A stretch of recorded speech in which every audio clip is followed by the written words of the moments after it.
Mon grand-père a fait 36 métiers. Il vendait de la glace sur les marchés. Non, la glace, des blocs de glace, il n'y avait pas de réfrigérateur. Il a travaillé dans le plus grand hôtel de New York, ce dont je me souviens, lo zio d'America, c'est-à-dire l'oncle d'Amérique. Quand j'étais gamin, on me parlait beaucoup d'un oncle qui s'appelait Salvatore, qui veut dire le sauveur. C'est ça qui nous a arrachés, si vous voulez.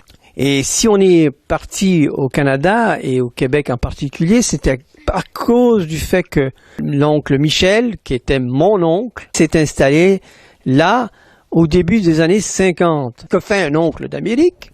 Eh bien, il fait miroiter les possibilités d'un pays d'abondance. Il nous écrivait des lettres avec des photos. Et qu'est-ce qu'il y avait dans les photos? Un réfrigérateur plein, des voitures, grandes voitures, une maison individuelle, un pavillon. Et je me souviens là d'un détail absolument indélébile, où j'avais 5-6 ans, et je vois ma mère qui nous conduisait au parc qui était en face de la maison. Elle avait une petite chaise en bois, et nous on jouait dans le champ, et avec plein d'enfants autour. Elle lisait les lettres de son frère.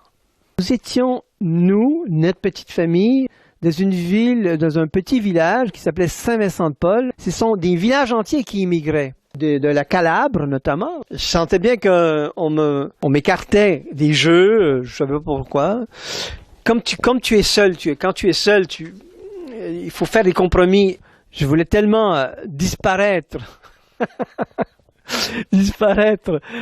qu'on essaie de mimer l'autre. Alors, c'est ce que j'ai fait. Donc, je ne parlais pas l'italien avec mes parents quand j'étais en public. J'avais honte de parler l'italien. J'ai essayé de franciser mon nom, mais c'est difficilement francisable. Fulvio Caccia. Et je heurtais toujours mon nom, était comme un caillou qui était dans la chaussure. Toi, tu parles italien, mais toi, le roumain. Et toi, qu'est-ce que tu parles? Ah, tu parles portugais et français. Et vous, l'arabe. Eh ben, donc, tu parles le portugais, vas-y. Donc, le basque, l'espagnol. Qu'est-ce qui t'a amené en France et pourquoi t'es resté en France? Ah, c'est l'amour. Je savais, mais... L'Italie, c'est le pays où je suis né. Le Canada, c'est le pays que m'ont choisi mes parents. Mais la France, c'est le pays que j'ai choisi moi. Ma un giorno, per dispetto, Pinco Pango l'incendiò. E a piedi, poveretto, senza casa, lui restò. Allora cosa fece? Voi tutti chiederete, ma questa è la sorpresa che in segreto vi dirò. Alors, ça termine avec le refrain de cette chanson.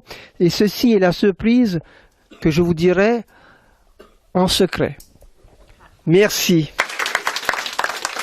Merci, Monsieur Pro, pour votre travail. La voix qui est pas terrible, il faut le dire comme ça.